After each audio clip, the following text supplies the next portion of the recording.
Hi!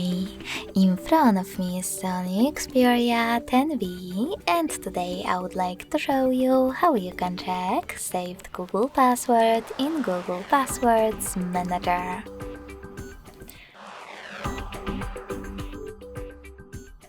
Begin by opening Settings and scrolling all the way down to access Google. Now tap on your Google account if you have more than one, and make sure that the right one is on.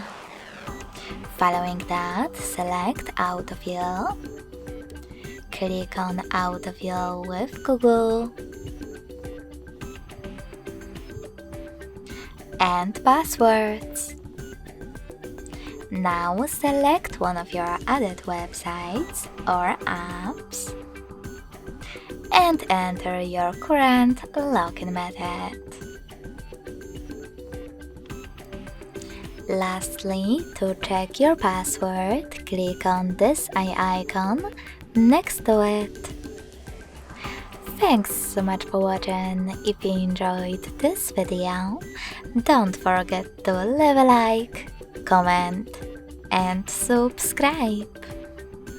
Bye!